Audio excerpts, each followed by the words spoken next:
Ik kan via deze beeld komen. Ik kan via deze beeld.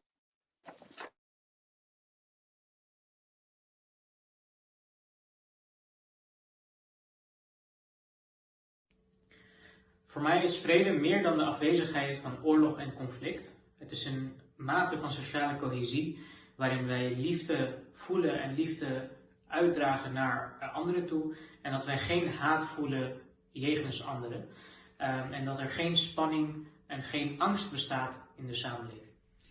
Vrede vind ik heel erg harmonie. Harmonie met jezelf, met je omgeving.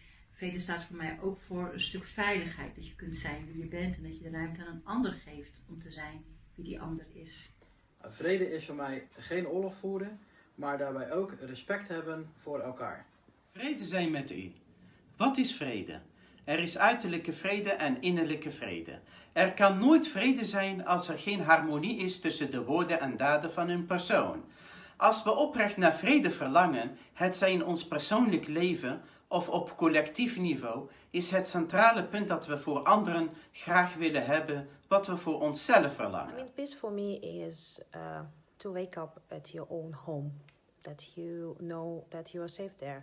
That you know that nothing bad can happen with you.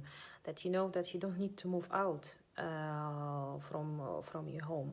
That your children can go and play in a playground. They can just normally communicate with the other children. You can just talk with the other people on the street. And that you can just live in a society and just do the normal things. Vrede. Vrede is datgene wat elk mens ten diepste bindt. Omdat elk mens de wens heeft om in vrede met zichzelf, met zijn familie en de samenleving te leven. Maar vrede is een consequentie van absolute rechtvaardigheid. Rechtvaardigheid is de bouwsteen voor vrede. Ik ben in de gelukkige toestand geweest dat ik veel gereisd heb en veel meegemaakt heb en gezien heb. Met name ook de vluchtelingkampen in Noord-Libanon, waar de Syrische mensen vluchtelingen waren. En dan zie je de angst en de wanhoop in hun ogen die gevlucht zijn voor oorlog.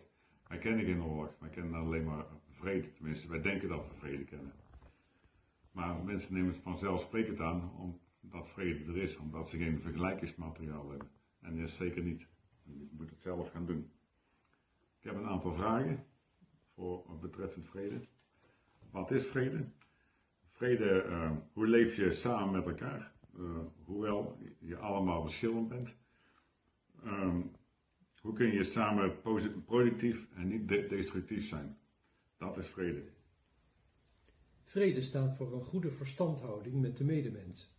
Deze moet worden gecultiveerd. Met andere woorden, een streven naar goede sociale en maatschappelijke verhoudingen. Vrede is dus niet slechts de afwezigheid van oorlog en strijd. In het woord islam ligt het begrip vrede besloten. Door onderwerping aan de schepper verkrijgt men een innerlijke vrede en zal men in harmonie en vrede leven met de medemens en de schepping.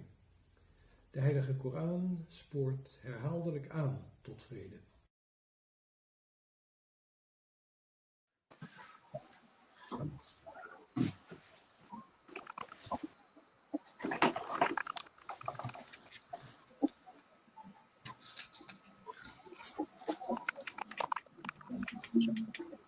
Yeah, I think we can start, which is technically okay. Yes, Yes, of course. I think Dr. Tarek is going to join us very soon. So let's start. Yeah.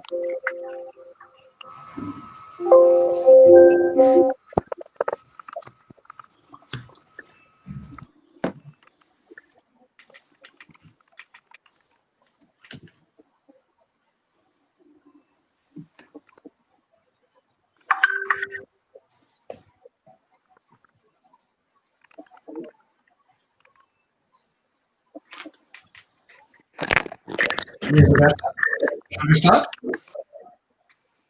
we are live, so I think we can start the panel this program. Please. What's next on on the agenda. Okay. Assalamu alaikum wa rahmatullahi wa barakatuh. May Allah's blessing and peace be upon you all.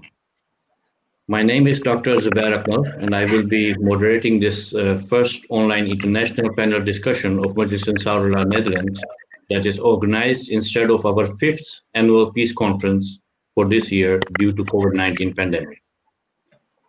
For the information of all participants and viewers, this program is recorded and will be available on YouTube and Facebook channels of Majlis Ansarullah Netherlands.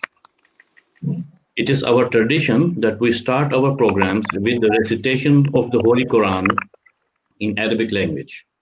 The Dutch translation will be followed and English translation will be displayed on screen simultaneously. So I now request Mr. Daud Akmal to recite the Holy Quran.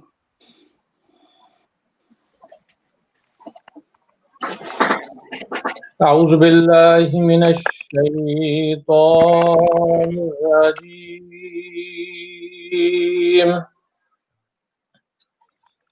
بسم الله الرحمن الرحيم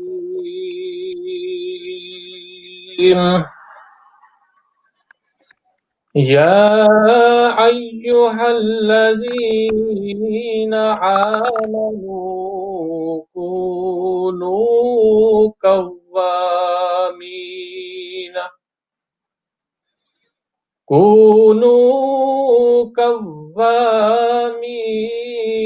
لله شهداء بالقسط ولا يجرمنكم شنعان قوم على ألا تعدلوا اعدلوا هو أقرب للتقوى واتقوا الله إن الله خبير بما تعملون. Dus vers uit de Heilige Koran, hoofdstuk 5, vers 9. De Nederlandse vertaling luidt als volgt. O gij die gelooft, weest oprecht voor Allah en getuigt met rechtvaardigheid. En laat de vijandschap van een volk u niet aansporen om onrechtvaardig te handelen. Wees rechtvaardig, dat is dichterbij de vroomheid, en vreest Allah. Voorzeker, Allah is op de hoogte van hetgeen gij doet.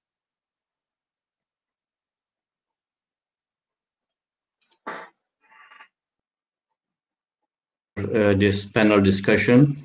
And now I will briefly provide a brief background of the panel discussion as well as the organization of this panel discussion. This panel discussion is organized by Majlis Ansarullah. Majlis Ansarullah is an auxiliary organization of Ahmadiyya Muslim community for men above 40 years of age.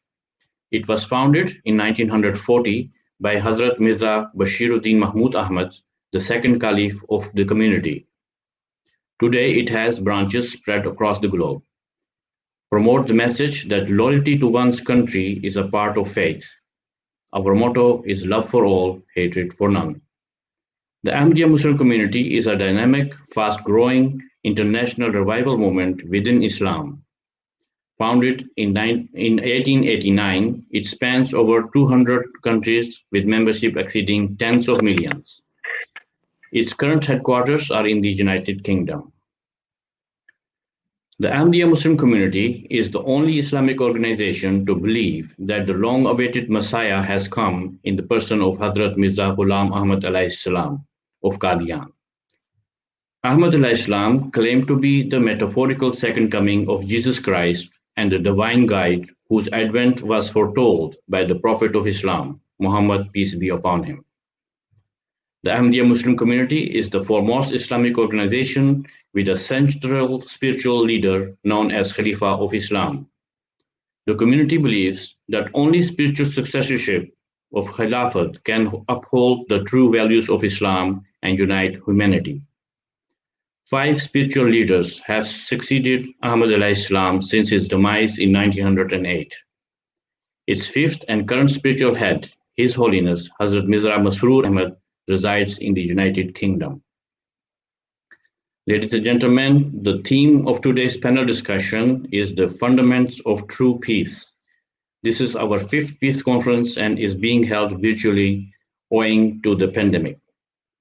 In the past, we have held our peace conferences in the first ever mosque built in the Netherlands in The Hague. The format has also been changed to a panel discussion rather than speeches by visiting guests. Ladies and gentlemen, the current situation in the world requires that time to time we come together and keep having dialogue with each other. During these events, we can discuss each other state of affair in the world and how we can alleviate the situation. By organizing this panel discussion, Ahmadiyya Muslim community highlights that we are living in unprecedented times. It provides an opportunity for our guests to understand the views of our esteemed panel members. Now I will ask the panelists to introduce themselves. We had 6 panelists, and I will start with Mr. Mirza Fakhr Ahmed. Please introduce briefly. Yes, thank you. And before I do that, I would like to thank all our panelists. I've just seen Lord Tariq has joined as well. It's great that the link worked, and we are waiting for one more. So thank you, everyone. I should have said it at the start when we kicked off. So prior to the introduction, I would like to not just welcome the panelists, but really all the participants who are watching on Facebook, who are watching on YouTube as well. Just a very, very quick introduction to myself. So I'm from the UK, but for many years now in Amsterdam, pretty much settled there. And I'm the president of the Elders Association, which is male members over the age of 40 in the Netherlands itself. So I'm the voorzitter, so to speak, and head up the organization. Yeah, thank you. Lord Tariq Ahmed, please introduce briefly. Well, good afternoon and assalamu alaikum, and thank you for inviting me. And as we've just heard from Mirza Fakhr Ahmed, I'm glad all links work. I think we're all technologically more enabled, but equally challenged. But it's a real pleasure to join you. I myself, in terms of an introduction, am a member of the Ahmadiyya Muslim community, 3rd generation in, but at the same time, I'm delighted to join you both on a personal level, but in my capacity also. I'm Minister of State in the UK government at the Foreign Commonwealth and Development Office, and also the UK Prime Minister's Special Representative on preventing sexual violence in conflict. And it's a pleasure to be with you this afternoon. Thank you. Mr. Karim Khan. Yes, assalamu alaikum warahmatullah. Thank you so much for the invitation. My name is Karim Khan. As you've indicated, I'm a British national. I'm Queen's Counsel and a barrister. I'm an Ahmadi Muslim by the grace of Allah. And I'm currently acting in the capacity as Assistant Secretary General of the United Nations. I'm the Special Advisor and head of the United Nations investigative team looking into the crimes of ISIS. And I'm here in that capacity as well because peace is, of course, one of the objectives of the United Nations Charter. It is underscored repeatedly, and I'm really honored to be a part of this event of Majlis Ansarullah, Netherlands. Thank you. Mr. Johannes Steijnebrugh. Oh, I can't hear you. Yeah, now I can hear you. Yes. Thank you very much for inviting me to this panel. My name is Hans Steijnebrugh, as you said. I'm a teacher, a coach, and a trainer. I've been involved in interreligious work for the last 8 years as president of SERIC, the Semaine des Rencontres Islamo-Chrétiennes. It is an organization that provides opportunities for Muslims and Christians to meet. I have been an ambassador of the Parliament of the World's Religions and visited the Parliament in Toronto and in Salt Lake City. Also, I was on the board of ENORP in Brussels. Some people might know. And last but not least, we are working with a group of people to establish a contact with the Ministry of Foreign Affairs in the Netherlands for all religious groups that live in the Netherlands. Thank you. Thank you very much. And then the last, Mr. Hibbatunoer Verhagen. Assalamu alaikum. I was born in 1941 and my mother was German, and I finished my education at the Academy of Fine Arts in painting and drawings in 1964, and in 1968 I accepted the Promised Messiah with complete conviction. In that time it was one mosque in The Hague, and now there are 4 mosques with 6 missionaries. The last mosque was opened last year in Almere by our beloved Khalifa. You see the picture here behind, above me. I thank all the imams and the volunteers, men and women, who do all the work with so much devotion and generous donations, and to the government who grants us the freedom to do so and to practice and preach without any hindrance. Thank you. So welcome, Professor Ton Liefaard. We are just introducing the panelists. So you are the last one to be introduced. So please introduce briefly yourself. Good afternoon. Wonderful to be with you this afternoon and early evening. My name is Ton Liefaard and I'm Professor of Children's Rights at Leiden University and also the Vice Dean of Leiden Law School. And I have had the pleasure of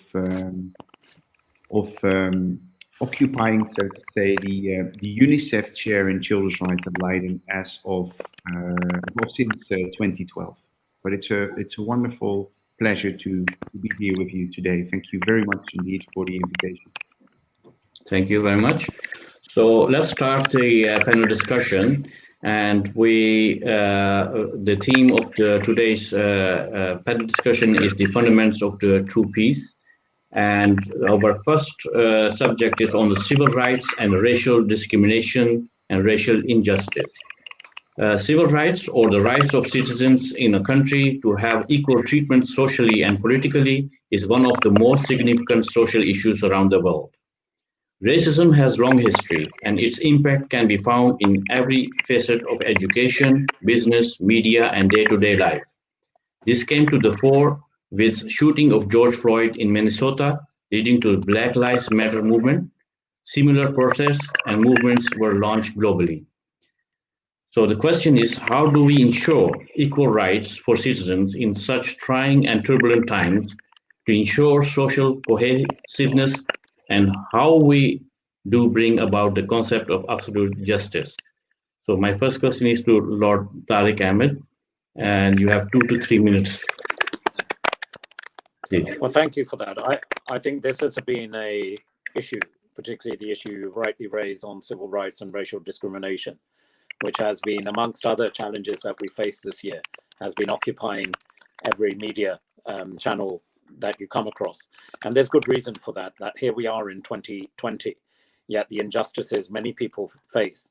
And it's not just the injustices that some would regard from conflict zones around the world, but very much in established democracies, through inequity in systems, inequity in terms of access of facilities, accessing employment and education is still very much real and present in many established and developed nations around the world.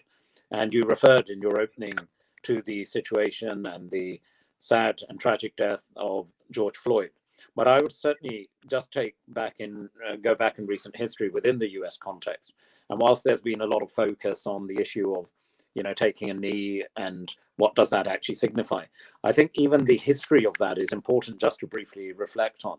Because if we go back to the early civil rights movement under people such as Martin Luther King, you'll remember, and I'm sure many of you have followed, that, it was back in the 60s during that particular rally on racial equality in Selma, that's where he took the knee. And it wasn't a knee of bending towards power. It was a knee of prayer. And I think that resonates very strongly with people of all faith, because it's important that when we look towards the achievement of absolute justice, as you've rightly identified, that what we need to remember, that ultimately, no matter which government we sit in or what role we may fulfill in any part or aspect of society or life, that ultimately there is an ultimate dispenser of justice, which is God Almighty. And in terms of everything we do, there is an ultimate check and balance who washes not just our actions, but our intention. And anyone of faith, I'm sure, can relate to that. But there's some practical steps, if I could just also mention that it is also incumbent, therefore, on those who are in trust, who have the trust of the people, who are given the appropriate authority through democracies to govern, that they also recognize their responsibility. That is no reflection on them alone. It is because someone has entrusted them with the responsibility to carry out good governance. And the essential feature of good governance is ensuring equity in terms of access to health, access in terms of employment and education, but equal access in front of the rule and in front of the rule of law being applied to everyone, irrespective of who they are in society. So in essence, in a nutshell, just to summarize, there is an essence that ultimately absolute justice for those people of faith is very much the arbiter of justice as God Almighty. But those in practical terms who operate in positions of authority should also be reminded that when they dispense justice, be they as a judge, when they represent people, be they as an advocate, or indeed people like myself who sit in legislative bodies, when we take decisions around legislation, that the issue of equity, of access, equity of justice also prevails in any law that is passed. Only then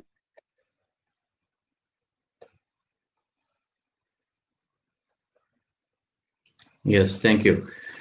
I think we lost Lord Tariq Saab. So let's move forward with Professor Ton Liefaard. The same question to you about the civil rights and racial discrimination.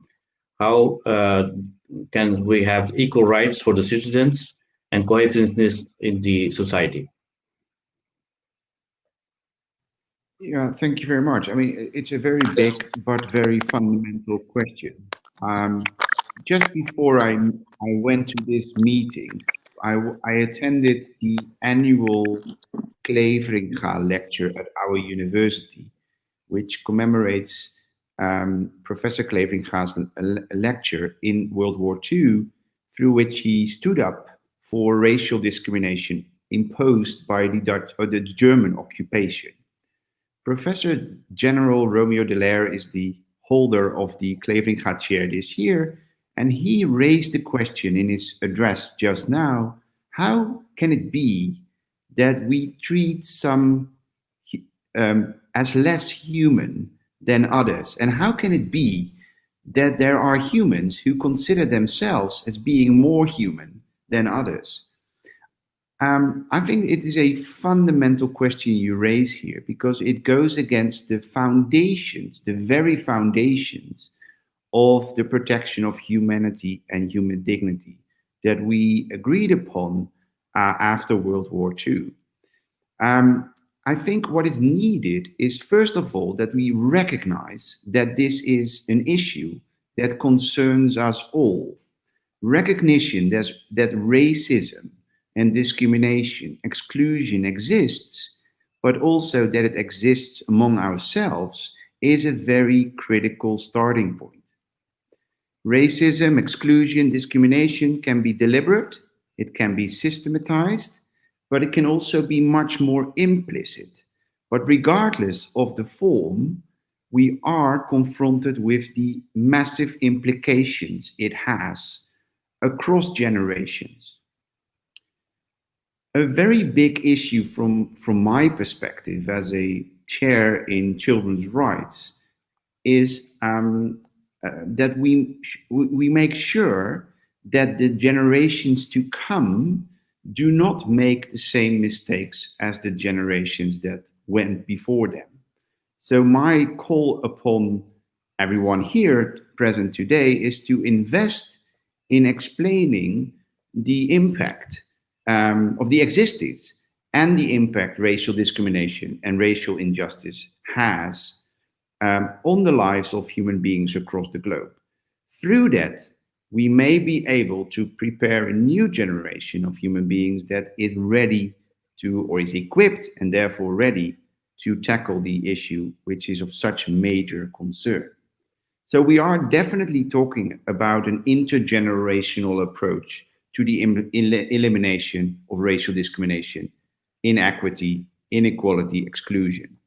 And if there's one thing we learn also from the COVID-19 pandemic, is that we should be seriously concerned about how we connect to each other and how we continue to connect to each other, particularly also in times in which cohesion in societies is put to the test. Thank you very much. Thank you very much. So the same question to Mr. Karim Khan. Thank you. Bismillahirrahmanirrahim. It's a very broad and deep question. And it's, of course, tried to say it's impossible to even scratch the surface in 3 days, never mind 3 minutes or 5 minutes. This is the 75th anniversary of the UN Charter. It was 75 years ago last month that the Charter was promulgated, and it proclaimed in beautifully fluent language that to save succeeding generations from the scourge of war, the collective states then in existence reaffirmed faith in fundamental human rights, and I'm reading, fundamental human rights in the dignity and worth of the human person, and in equal rights of men and women, and of nations large and small.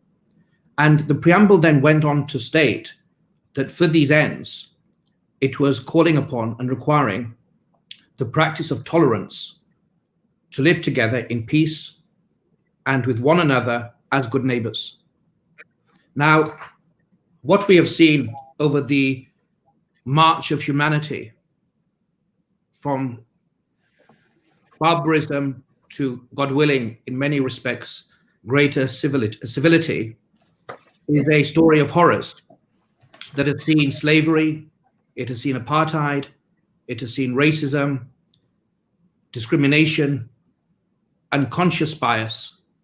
It has led to resentment, exclusion, hostility, and a unvirtuous cycle that leaves gaps, indeed gaping chasms, not only between states, but within nation states themselves. That much is clear. That's evidenced by the feeling not only manifested in the injustice and acts regarding George Floyd, but the reason there's been such a cry, a spontaneous cry in the streets of London, in Paris, in African countries, not only in the United States of America, is this feeling that people are judged based upon their skin. That some people feel, as our dear panelist Tom said earlier, some seem they feel they have greater humanity, greater rights than others, is no longer tolerable. But it's interesting to note, in terms of the focus of this discussion and the reference in the preamble of the Charter and the requirement to live as good neighbors, that the Prophet of Islam, 1400 years ago in the desert of Arabia, unlettered though he was, stated not only is a black person not better than a white, or a white to a black, an Arab to a non-Arab, or a non-Arab to an Arab. Not only did he state that people, humanity, are equal as the tooths of a comb are equal, he emphasized repeatedly, and indeed the Quran emphasizes repeatedly, the obligation to be good neighbors. So this is something very practical. This duty of, and we see it now during COVID, that we see people that are isolated, that are alone, they are old sometimes, they are lonely, they are vulnerable. And one of the positives, we have seen some wonderful signs of what we were in danger perhaps of losing, this sense of community, this sense of society, and this sense that we are our brother's keeper, we are our sister's keeper, we are interdependent social animals, and we are stronger when we serve one another.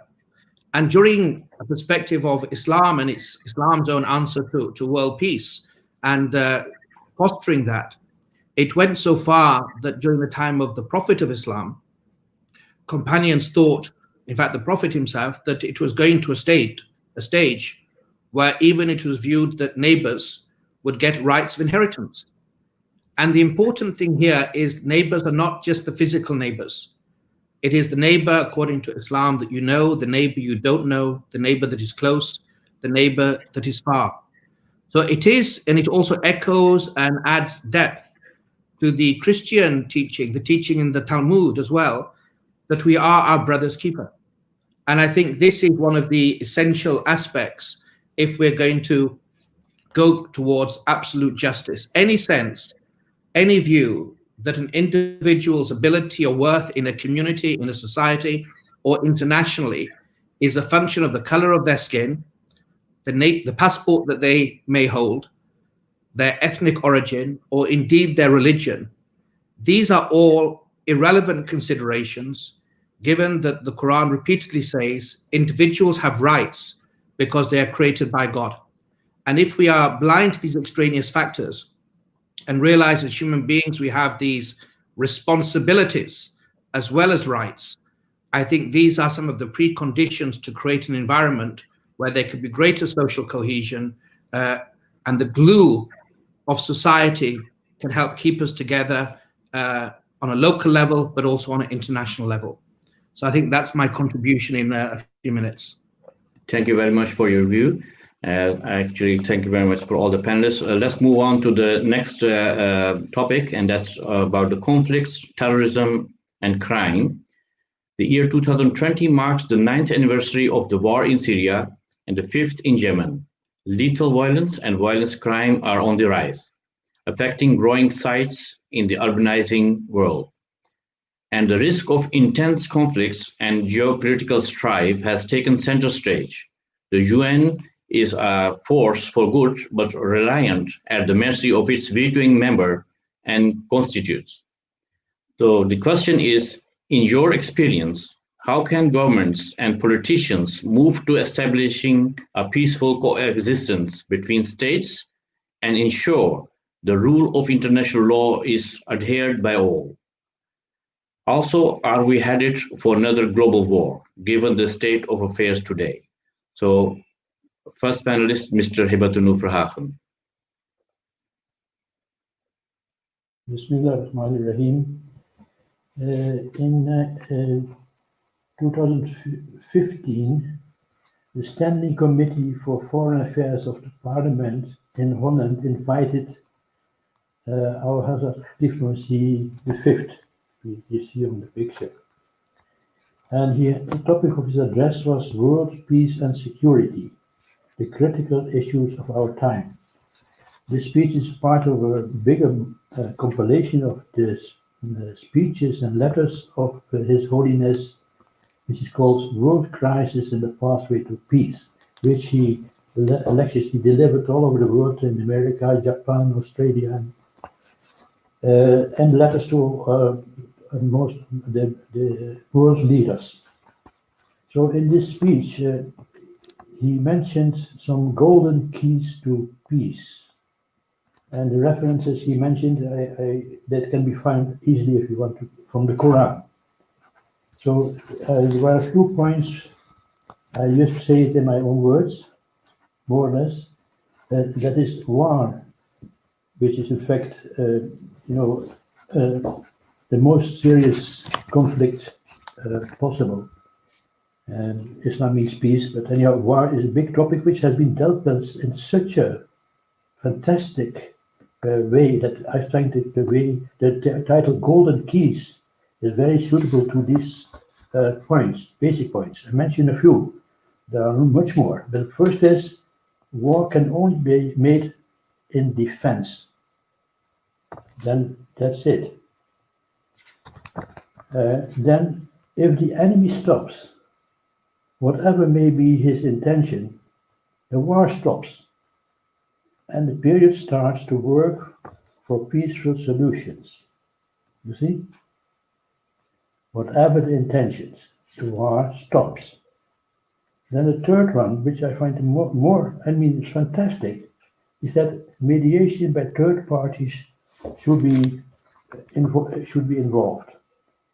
And then, if one of the two violates the settlement, all the other nations should force the aggressor to stop. Well, in fact, this in principle you would expect from the United Nations, but this definition or this description is so clear and so convincing. Nobody can have it. There will be no war anymore if this could be followed. And hopefully it will go in this direction, and hopefully very quickly. Then also there's an added point that in that case, if that war has been stopped due to the majority who has that power to do so, then no one of these third parties or whoever should have any advantage of that solution, or should gain something from it. It should be just the main thing that the war has stopped, and all the countries should leave it peacefully and with respect. No humiliation, no punishment whatsoever. And then another point, just to mention, it is important also that prisoners can only be taken in war. And the Holy Prophet Sallallahu Alaihi Wasallam, by his last speech, he mentioned many things about rights of women, and Karim Khan mentioned also the very important one, equality of mankind. He said, it may be that among you there are still prisoners of war. As long as you have not freed them or give them anything, that they got freedom, you should feed them and clothe them with the same which you use. So these were just the points I want to bring in, which are a very great topic, very important and major topic, and where the solution could be. Thank you. Thank you. Thank you very much. Lord Ahmed Tariq, your view, please, on this subject. And thank you very much. But just picking up on a couple of strands there, I think within the context of Islam, first of all, we are in the midst of celebrating the 75th year and anniversary of the establishment of the United Nations. And whilst as an organization it's faced many challenges and the establishment of the UN Charter, I think one major achievement that it has achieved, we haven't had a global war, because what we have seen is that even at a time of strain, the various institutions of the United Nations, which allow for engagement to take place diplomatically between governments, even with quite opposing perspectives, has continued. And I think that is a vital element within what we have in the context of the UN today. But just going back to early history, when we're often talking about rights, and in the earlier discussion, we were talking about some of the issues, what are the root causes of conflict are important, and it's when rights have been usurped. And in the early history of Islam, and it's well documented, and many people will know that at the time when the Holy Prophet of Islam, Prophet Muhammad, peace be upon him, was in a position where there was an Islamic governance, in its true essence, it was one of equality and justice. And the Medina Charter reflects the protections that were afforded to others, irrespective of what their faith may be. And if we fast forward into where we are today, you talk about the basis of what we've seen around the world. Again, sadly and tragically, notwithstanding the COVID crisis, we've seen acts of terrorism continue to take place in various parts of the world, be they in conflict zones or right here in Europe as well. And it's important to just reflect on what the causes, be it of conflict, or what the causes of terror are. And I would suggest through various discussions, experience, insights, and indeed one's own perspective, that when you go into some of the root causes, there is common cause there. Yes, there are injustices, but also if we look in the context of religion and its erroneous connection that is made by some groups, by individuals, of hijacking a faith. And sadly and tragically, we have seen Islam in the modern age having to suffer that, where there are people, organizations who have hijacked the noble faith of Islam misrepresented it through an erroneous narrative, and then commits acts of violence and terrorism and criminality, which have no place in any religion whatsoever. And I think that's very important to reflect on. The other thing I would say in summarizing that element, I think within the context of the Ahmadiyya Muslim community, Emir Saab of the Netherlands, he rightly referred to the words of the current Caliph of the Ahmadiyya Muslim community. But equally, and many of the community and beyond would have read the book Murder in the Name of Allah by the fourth Caliph. And he summed up the situation very well. And I quote, when he said, as far as Islam is concerned in the modern context, he said it categorically rejects and condemns every form of terrorism. It does not provide any cover or justification for any act of violence, be it committed by an individual, a group, or a government. And in condemning terrorism, he finishes quite aptly, again, by stating that not only Islam, he says, but also no true religion, whatever its name, can sanction violence and bloodshed of innocent men, women, and children in the name of God. So it's again important to go back to the origins of faith, in this case, the origins of Islam, and see that justice was a cornerstone of ensuring that conflict did not prevail.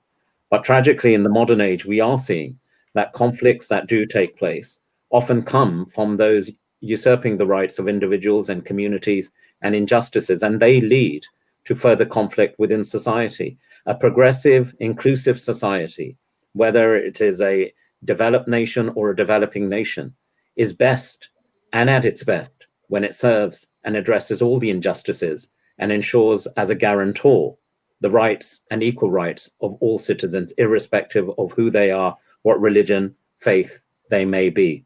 And the final point I would just say within the context as someone who's represented Her Majesty's government, the UK government, at the Security Council as a P5 member, and the issue of the use of vetoes. When this was created and the UN was set up within the UN Security Council, the use of a veto was very much the last resort. And it had noble intent behind it. The reality today is the veto is sometimes used repeatedly by some nations for political ends. And I think that needs to be reflected upon those who exercise this very powerful tool that sometimes prevents the essence of conflict being addressed. And in the modern age, that conflict can take various guises. I've alluded to just one, but if we even look at the modern challenges of climate change, that in itself, the lack of resources, the lack of availability to basic resources can itself lend itself to conflict within a nation. And those who hold power, those who influence and can ensure peace and conflict resolution particularly within the context of the UN, need to recognize the important role they have to play. But certainly as someone who's been active within the United Nations, I've really seen the UN at its best in achieving, it's not a perfect organization, but what it has sought to achieve and achieve thus far is that we have seen, thankfully, and thank God for that we haven't seen the conflicts and the tragedies that we encountered through the First World War and the Second World War. Thank you. Thank you very much. So injustice, a cause of this crime and terrorism. So now to Mr. Johannes Steijnebrugh, the same question to you. The next 3 minutes are yours. Thank you. I'd like to start by reminding myself and the people in the panel and the public of the New Year's wishes of Greenpeace some years ago. They showed some global studies about the last decennia, and believe it or not, but violence and war is declining. We tend to forget that we know so much about each other from all parts of the world that it seems like everything is always getting worse. This is not always true. It's very good to approach this, I think, in a quantifying scientific way and just look at how much violence is there, how much war is there. Looking at things in that perspective, I think there's room for a bit more positive outview for the future. About implementing the rules of the United Nations, it might be surprising if I say that the first step in my experience and in my view is to find implementation of these rules in your own country first. As a Dutchman, we have been, the state of the Netherlands, we have been corrected by the United Nations about our practices of the Black Peter figure in Santa Claus, the children's figure that brings the presents every December. I think it's very good that this happened. I agree with Mr. Verhagen that it's a very good idea to have a third party that from a higher interest for all can say things about each of us, including ourselves. So that's where it all starts. Look at your own state first. Another rule that might help is something that is called the golden rule. It's the end of a long study of Karin Armstrong, and you can read it in the Charter for Compassion. She says that almost every religion on earth has one thing in common, and that is the golden rule: treat other people like you would be treated yourself. It's very simple. This goes for people, but it goes for countries as well. About being a good neighbor, like Mr. Karim Khan pointed out, living next to your neighbor, it is very important that you have contact. That is the first step. If you want to live in peace, you must have contact. All conflict starts with no contact, avoiding.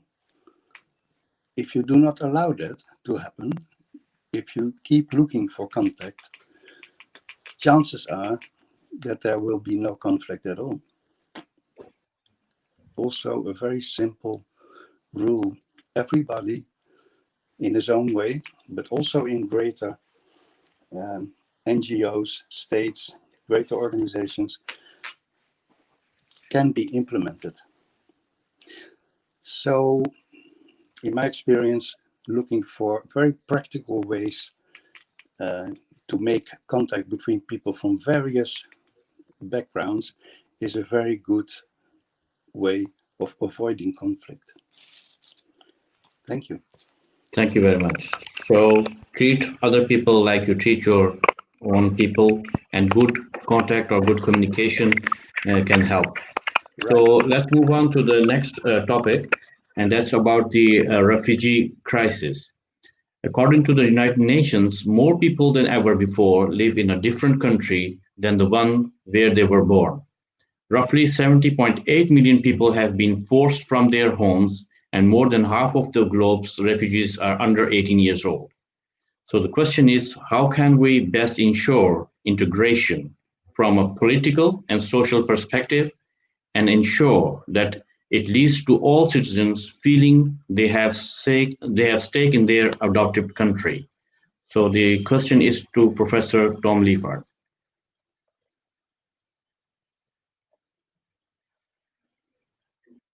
Thank you again for giving me the floor. Well, I'm very glad to see that the refugee crisis is on the list of the topics tonight. And you highlighted already the big numbers we are talking about. Millions of people are on the move, and many of these people are children. And I checked just now the latest data from UNICEF, really pointing at the estimation of 50 million children on the move today, somewhere in the world. Can be Europe, can be Africa, can be Southeast Asia, can be Central America. And these children are affected, pushed out of their home countries for many different reasons. One of which could be conflict, which we addressed just now. But if you zoom in on these individual children and families, then you see a grim picture of many human rights being challenged, being violated, being neglected. Children may be killed on their way. Families may be pushed back when they enter borders. They may be detained, they may be separated. Sometimes separation is even part of a state policy.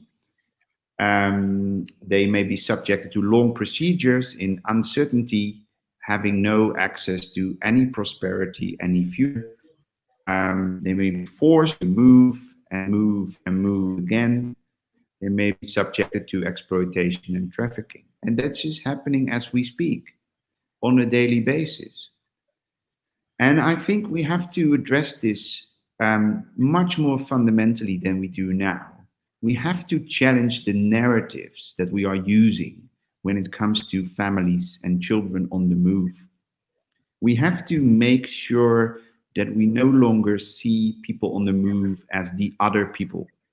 We have to make sure that we see these people as global citizens, finding a place to live, to be safe, and to connect or reconnect with those they love.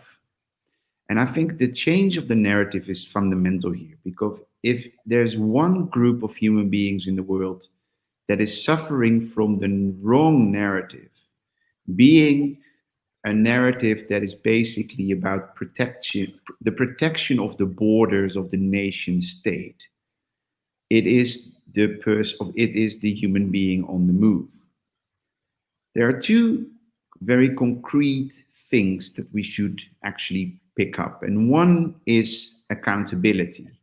Accountability through making the people on the move more visible, in order to make sure that we know what we are talking about, that the other people that we are talking about are much more connected than to our globe, our societies, to challenge the perceptions that we have towards people on the move.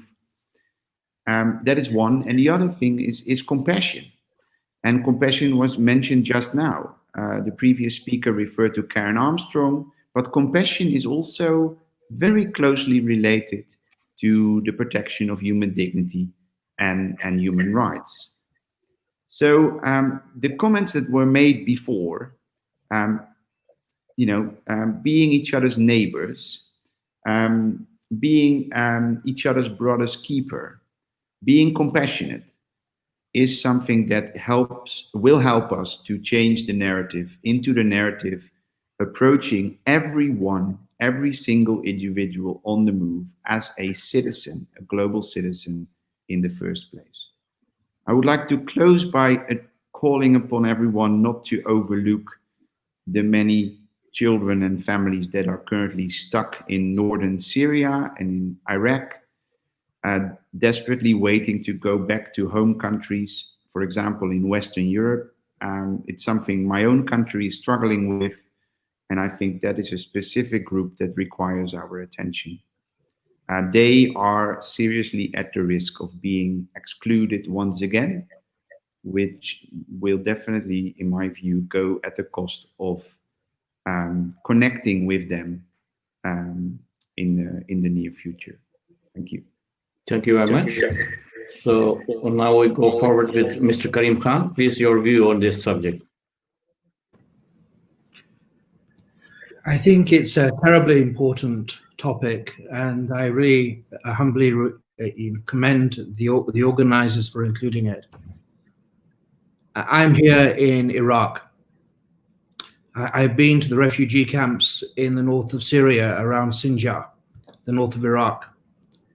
I've seen in other parts of the world, in Sierra Leone, in Liberia, the plight, the misery of individuals who are living in very often abject conditions, even where they are lucky and they're in United Nations camps. It's not anywhere near the life most of them had in their homes, in their villages, however humble. Dignity is a big part of the equation. The 1951 Refugee Convention, sometimes called the Geneva Convention on Refugees, is one of the most important documents, I think, in the international firmament, because it acknowledges that there is a duty to take in and give refuge to those that have a well-founded fear of persecution based upon race, religion, membership of a social group, and so on and so forth. But what we're seeing now in terms of refugees, they're not only those that are fleeing persecution. We have environmental refugees because of climate change, and there's a subsequent question I think there's going to be asked in relation to that. We have economic refugees because of very often the patent unfairness in trade and how the richest 1% of the world own 99% of the resources, and many who are, trying to earn a livelihood are exploited beyond any kind of consciousness whatsoever. But if I'm focusing not just on the issue of refugees, but the focus of the question, which I noted, was how best to ensure integration from a political and social perspective and ensure it leaves citizens feeling they have a stake. It's a very big aspect. The state has obligations under the Refugee Convention, under its national laws, to treat individuals with dignity, with equality, so on and so forth. What I would like to focus on is the other aspect. What can the refugee do to integrate in the society? And with this, really, I objectively, while a member of the Ahmadiyya community, think the example is the Ahmadiyya Muslim community. I think this is a tremendous lesson. I have seen in the United Kingdom, but it's in many parts of the world, the youth, the Ahmadiyya, Khudam al-Ahmadiyya it's called, after New Year, they are cleaning the streets after the parties that have taken place. When there are floods, they go to towns where they don't even live and roll up their sleeves and help those people they don't know with floods, with food, with sandbags. We see individuals that when there is a difficulty, whether it is food banks, it's about service. And I think this is not simply some kind of PR.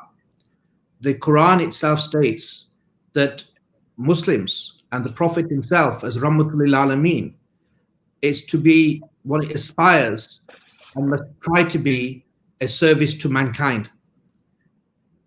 The lesson that underpins Islamic teaching and its view in terms of integration and social peace can be summed up by, if you can win the hearts, and the Quran says expressly, through love.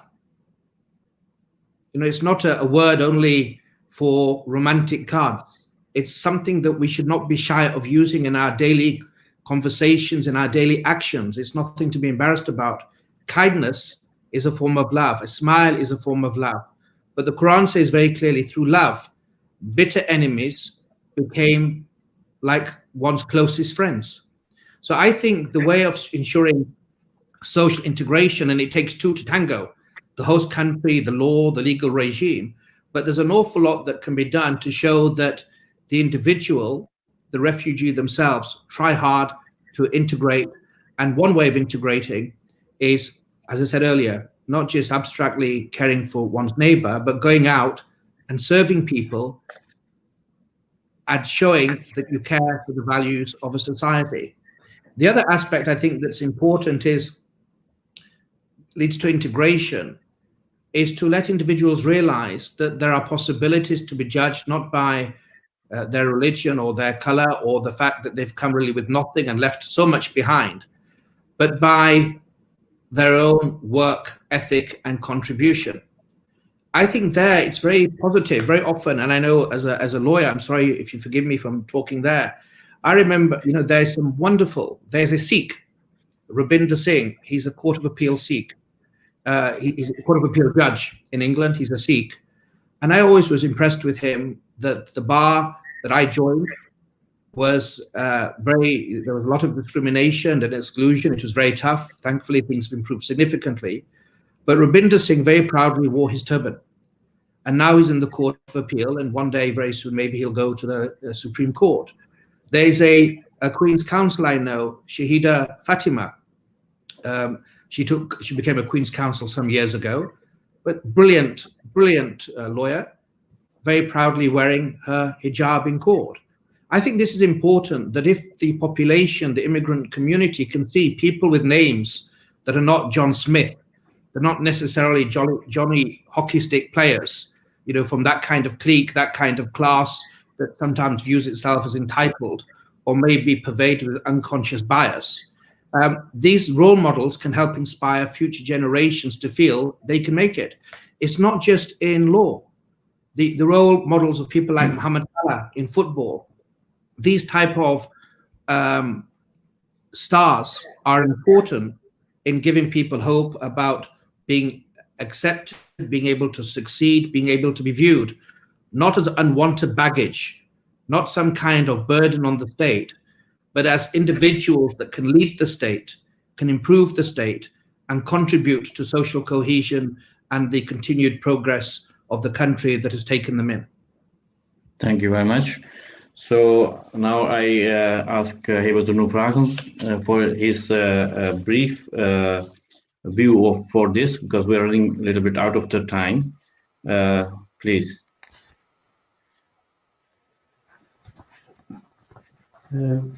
I refer again to the speech of His Holiness, which I started in the beginning in the Dutch Parliament in 2015, and the last lines, which I think contains very, it is worth to read it and see the many items and facets of it. Today, we are seeing many first world countries increasing their investments in the poorer and developing nations.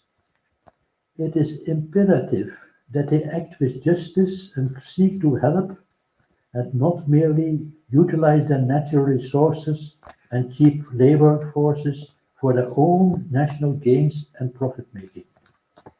They should seek to reinvest the majority of what they earn in those countries and use the wealth to help the local people develop and to flourish. If the developed countries act in this way, it will not just be of benefit to the poorer nations, but will prove mutually beneficial.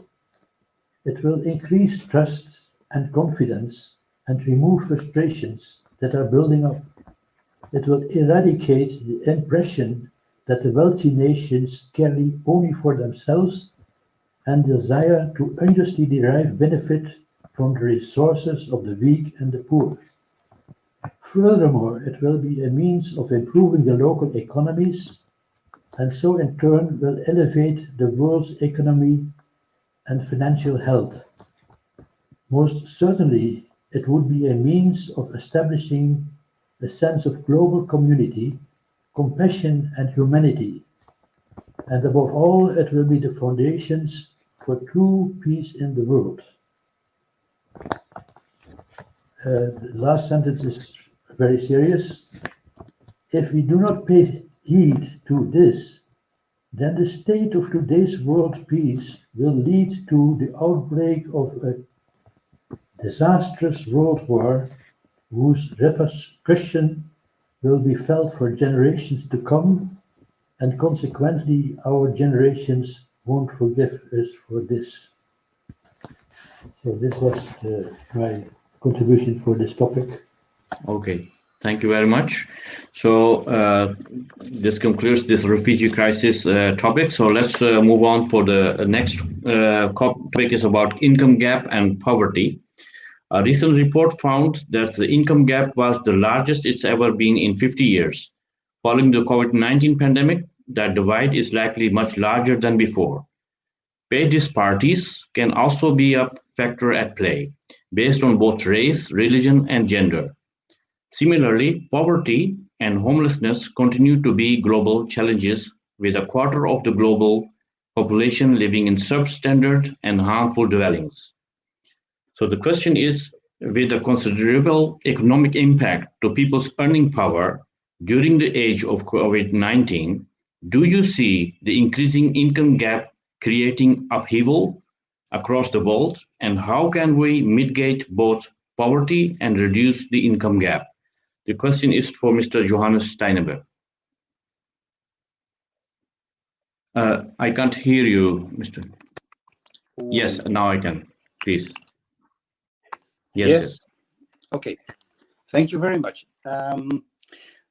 Well, this income gap is something very puzzling because, again, global studies show that the overall wealth is increasing, but the division is worsening, the income gap. I see it as the consumerism and this income gap is the very ugly child of capitalism. And I would like to say here that I hope in my lifetime that humanity will find something else than capitalism, something better. And I think till now, the human race did not learn very much from the past now and then, very important lessons. So it might be so that a crisis is needed for that. A crisis in the sense, like the meaning of the original word crisis is turning point. So it could be that a big pandemic like COVID actually has one small upside too. It helps people to realize what is really important. It would be better if we didn't need that kind of crisis, but we are human.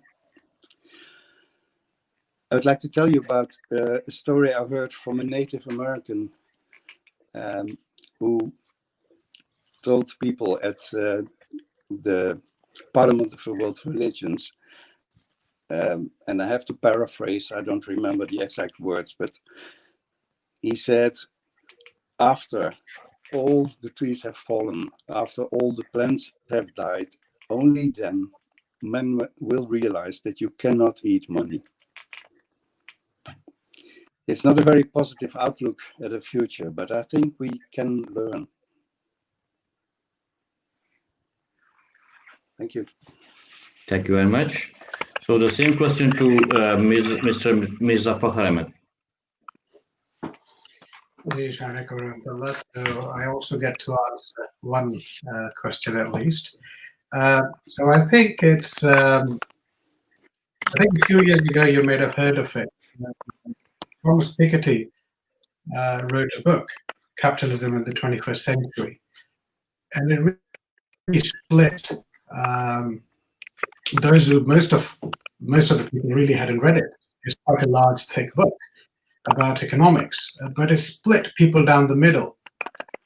And the reason for that was that he basically said that income inequality has increased considerably and proved it from economic angles at least, and that was his viewpoint. And a lot of people were on his side and others were less so.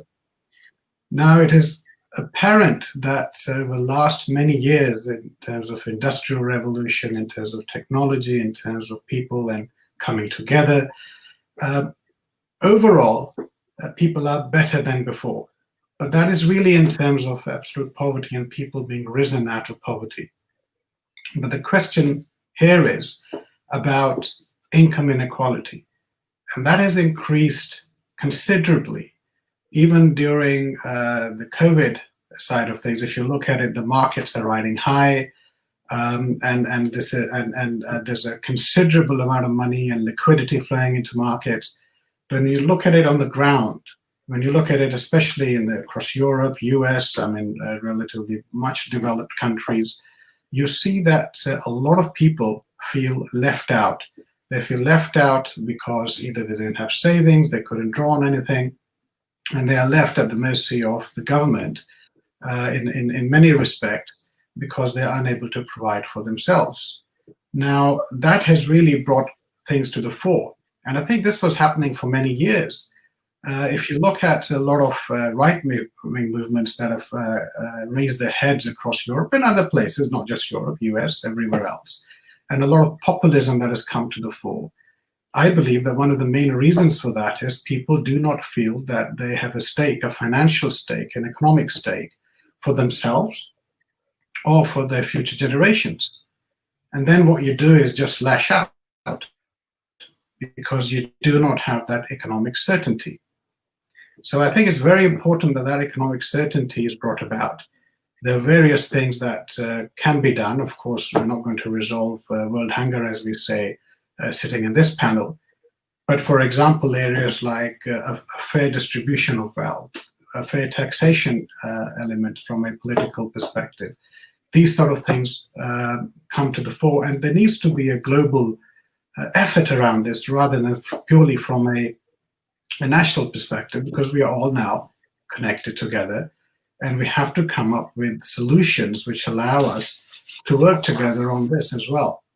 And I would just like to finish off with at least my brief comment, because I know the time as well, that in Islam itself and what we believe in as well, that the main criteria is redistribution of wealth.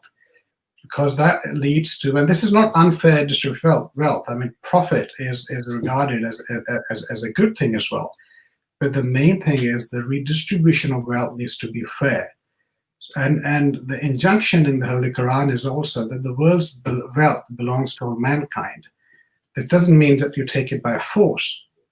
But the main thing is that man and we are all encouraged that you distribute your wealth in a way that not just how you deem fit, so don't waste it, but also in the way of your fellow human beings as well, within the economic constructs that we have today at the moment. So thank you for that. That's just a brief response to the question. Thank you very much. Lord Tariq Ahmed, please your view for this. Well, thank you. Very briefly, I think in the interest of time, I think every country aspires to ensure, it goes back to your earlier point and the first subject we discussed, which was on absolute justice. Absolute justice also means that we ensure that those who have less in society are equally provided for. But the concept should be one of empowerment. So giving someone a hand up rather than a handout alone. Within whether we talk about any progressive society, and every religion at its base has this, that a person, an individual, is told that they should be rewarded for the effort that they put in, and whether one's talking of one's personal life, professional life, that resonates. And the context of a welfare state, we have one here in the United Kingdom, is based on the fact that those who require assistance, be it in terms of health provision, in terms of assistance in employment, or indeed because of other challenges they may be facing, for example, disabilities, that we come together as a society whilst we have our individual aims and aspirations, that there's a whole of societal impact and society needs to act together. It's not just about economic welfare, it's about social welfare. And within the context of religion, and Islam is no exception, is the importance of spiritual welfare as well.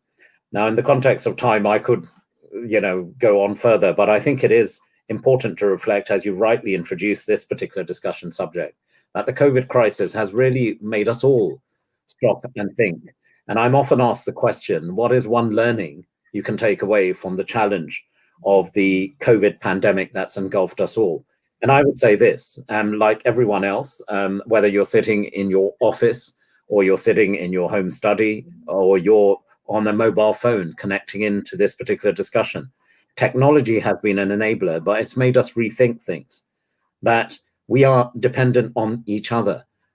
Look at your family. We are dependent on each other within your context of your family, within the context of your town, within your city, within your country. And yes, it has been shown that when we come together and act together, the benefits are there for all of society, indeed, the whole of the world.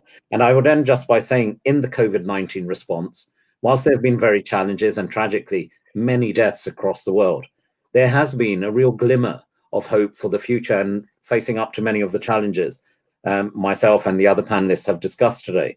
That when we look at the response, for example, to the Gavi summit, which was about raising money throughout the world in response to the challenges, not of COVID-19, by ensuring whilst we worked on the vaccines for COVID-19, we also did not lose sight on attacking and challenging and meeting the challenge of polio eradication, malaria eradication. There was over £8.8 billion raised by different governments coming together and acting together. And equally within the context, and again, working through the institutions such as the UN, the COVAX facility, which has been created to ensure that the most vulnerable countries, the most vulnerable within societies, also have equitable access to the vaccine. So there's a real positive in this, a real glimmer of hope that the interdependence of humanity, perhaps we needed this just to recognize the fact that whether it's at home, whether it's in our workplace, or whether it's within our professional capacities, the interdependence of humanity is here and now. And the response to the COVID crisis in terms of how the globe, the world has responded, I think we can take heart from that. Thank you. Thank you very much. So let's move on to the last question. And that question is on the peace in our time. Peace is the desire of every beating heart. It is the hope of every nation, the promise of every politician, the pulse of every religious tradition, the goal of every prayer. Peace is the bold, courageous, and ultimate response to the notion that violence provides any viable solution for the conflicts of our world. Where war destroys and tears apart, peace builds, strengthens, and restores. At the same time, peace is personal, for each of us longs for security, tranquility in the face of troubles, anxiety, and chaos that often touch our lives. So this question is to all panelists, and I want to ask them to be brief in 1 minute. So the question is, what is the one thing you would do if you were king for a day to bring about peace in the world, given the statement above? So I will start with Mirza Fakhr Ahmed. So this is where we put everyone on notice to come up with a very brief statement. So, but for me, I think when I was thinking about this, I think it's for me it's education, education, education. And the reason for that is, of course, you can say fairness, justice, and all of those things. But I think if you are not educated, it is very difficult, or not at a certain level, it's very difficult to create a cohesive social environment. And those are the sort of things that lead to the problems that we are facing in many respects. At the same time, having an open view, learning about others, learning about the world leads to much more social tolerance. And that is, again, one of the many facets that come into play for a lot of upheaval that we're seeing in the world.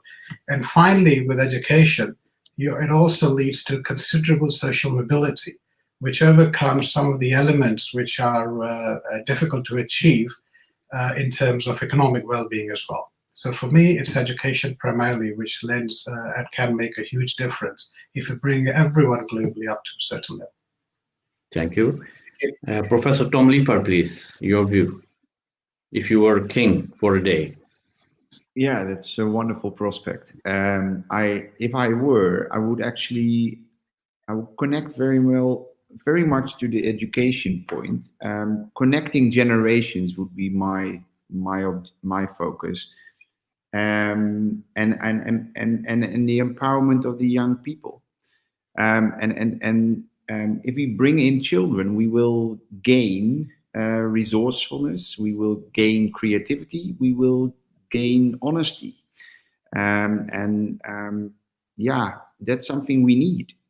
We need to have creative solutions, and we need to be confronted with how we also fail in a way. Of course, we always have to be positive and hopeful, but I think young people can help us to be that. And I think that is something that I would like to bring to the floor. Peace is brought closer if we bring in the next generation. So invest in the young people, education definitely, but also give them the room, the audience, and the influence to come with creative solutions. Lord Tariq Ahmed, please, your view. Thank you. I'll just give you a practical response, if I may. I was once asked at the dispatch box in Parliament by an opposition member in my capacity as Human Rights Minister for the UK. They said, you know, we see your noble intent, we see your passion to improve lives, but does it make any difference? And my response was, if through our personal example, if through perseverance and through principle, we can make the life of one person better, well, then that's a job well done. So we should strive for that. And the final thing I just share from a faith perspective, and others may smile, a politician's prerogative, you ask for one thing, we give you two, that I was minded on, as I mentioned, that as a member of the Ahmadiyya Muslim community, we're led by a spiritual head of the community. Recently, in one of his question and answer sessions, he was asked by a young missionary, which comes back to the point Mirza Fakhr Sahib raised about education, and also Tom, you raised about learning from each other. But this was a young person asked the head of the community. He said, how can we bring about change? How can we bring about effect? And the head of our community smiled, and a very simple response. He said, do you actually, in your heart of hearts, pray for it? You pray for it, you can change the world. And think that's a lesson, irrespective of who we are, what faith we follow. We should also strive, if we are a person of faith, to pray for effective change and for peace as well. Thank you. Thank you very much. Mr. Karim Khan. Well, the problem with being king for a day is that there's tomorrow. And that's one of the problems. But I'm not wise enough or clever enough, obviously, to be king for a day. So what I would do is try to locate the wisest person I know, that is Hazrat Mirza Masroor Ahmad, the head of the Ahmadiyya community, ask him if he would take the microphone. And if he did, I would abdicate immediately. Thank you very much. Mr. Johannes Steijnebrugh. Such a nice question, really. Because I think if you visualize a goal, that's the first step. So what would I do if I would have absolute power for one day? Of course, I would close this income gap, because it's utterly unacceptable that, as Mr. Khan pointed out, 1% of people own 99% of everything. We cannot go on like this. Mr. Hibbatunoer Verhagen. Thank you. Book written by Sir Muhammad Saifullah Khan. He was Chief Judge of the International Court of Justice and also President of the United Nations, 17th century. So we have to refer to the book, which is called Punishment of Apostasy. It's not a book, it's more like a brochure, not very thick, but he covers all aspects which proves from the sources of Quran and Holy Prophet and incidents in the history and arguments as a top lawyer, you know. So, and his reputation, which makes it so clear that there's no link with death penalties, you know, for apostasy, for disbelievers, and so on. For blasphemy, so that and to spread that in whatever way, by microphone, if possibly, to the whole world, so that this stigma is for once and all removed from Islam. So then comes the next phase. So people are, you know, that's okay. I stop with that. No need. Thank you very much. So, ladies and gentlemen, we are now at the end of this event, and we have discussed some fundamentals for true peace. I hope you have enjoyed the views of our panelists. I want to mention that we have received many reactions and questions on Facebook page. Especially, there were questions about freedom of speech. The time is too short to address all these questions, but we will try to answer these questions on our Facebook page. After this event, we will also show you some videos of some views of the public about the theme of this panel discussion. Now I invite our national chairman of Ahmadiyya Muslim Community Netherlands to say briefly some thanks words to the audience and the panelists. Well, Mr. Verhagen. well, deep from my heart, I'm so much overwhelmed by your presence and your presentations of this huge and very important topic. And what I can say, and all the listeners, of course, and I hope this Allah may reward you with the good results to come nearer to peace. Definitely, it is a very boost to this great goal to solve them. And I would request at the end to, like more, the peace conferences are like they began with the recitation, they end with silent prayer. And mostly if there's a Marabi, I'm asking always the missionary, but now I would request, if he's not here, that Mr. Ahmed will lead us in the silent prayer. Thank you, Mirsad, Jazakallah. So just for the audience and for our panelists, we traditionally end our events with the silent prayer. We have a certain manner in raising our hands and doing silent prayer, but you can, of course, do so in any manner that you see fit. So if you would please join me in silent prayer.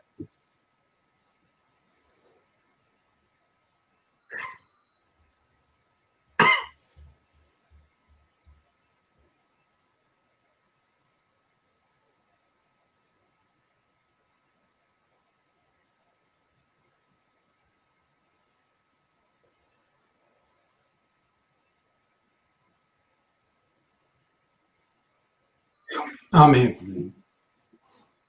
Thank you so much. And just on before I hand back to Professor Mirsad and all the panelists, thank you so much for joining us today. It was a real pleasure in hosting all of you. One question we had to cut out, but I think it's we wanted to finish on time as well. So I hope you didn't mind because you didn't get a chance. Of course, we'll invite you to future events as well and give you ample opportunity to join us as well. Again, thank you so much to the panelists. We had a fair number of participants joining as well, and I would like to thank all the participants for spending this afternoon with us as well. Back to you, Special. Are you finished? Or Yes. Thank you very much. Yes, we're finished, and after this event, as I announced, we will show some interviews of the public as well. Thank you.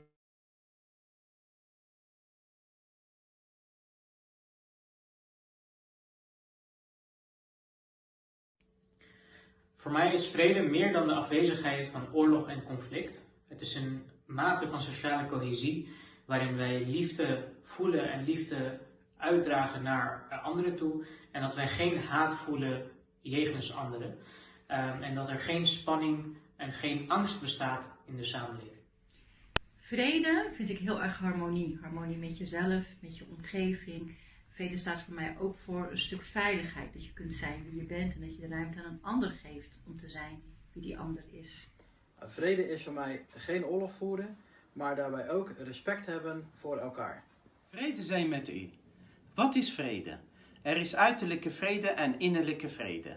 Er kan nooit vrede zijn als er geen harmonie is tussen de woorden en daden van een persoon. Als we oprecht naar vrede verlangen, het zij in ons persoonlijk leven of op collectief niveau, is het centrale punt dat we voor anderen graag willen hebben wat we voor onszelf verlangen. Peace for me is to wake up at your own home. That you know that you are safe there. That you know that nothing bad can happen with you. That you know that you don't need to move out from your home. That your children can go and play in a playground. They can just normally communicate with the other children. You can just talk with the other people on the street. And that you can just live in a society and just do the normal things. Vrede. Vrede is datgene wat elk mens ten diepste bindt. Omdat elk mens de wens heeft om in vrede met zichzelf, met zijn familie en de samenleving te leven. Maar vrede is een consequentie van absolute rechtvaardigheid. Rechtvaardigheid is de bouwsteen voor vrede. Ik ben in de gelukkige toestand geweest dat ik veel gereisd heb en veel meegemaakt heb en gezien heb. Met name ook de vluchtelingkampen in Noord-Libanon, waar de Syrische mensen vluchtelingen waren. En dan zie je de angst en de wanhoop in hun ogen die gevlucht zijn voor oorlog Wij kennen geen oorlog, wij kennen alleen maar vrede. Tenminste, wij denken dat we vrede kennen. Maar mensen nemen het vanzelfsprekend aan omdat vrede er is, omdat ze geen vergelijkingsmateriaal hebben. En dat is zeker niet. Je moet het zelf gaan doen. Ik heb een aantal vragen voor betreffend vrede. Wat is vrede? Vrede, hoe leef je samen met elkaar? Hoewel je allemaal verschillend bent. Hoe kun je samen productief en niet destructief zijn? Dat is vrede. Vrede staat voor een goede verstandhouding met de medemens. Deze moet worden gecultiveerd. Met andere woorden, een streven naar goede sociale en maatschappelijke verhoudingen. Vrede is dus niet slechts de afwezigheid van oorlog en strijd. In het woord islam ligt het begrip vrede besloten. Door onderwerping aan de schepper verkrijgt men een innerlijke vrede en zal men in harmonie en vrede leven met de medemens en de schepping. De Heilige Koran spoort herhaaldelijk aan tot vrede.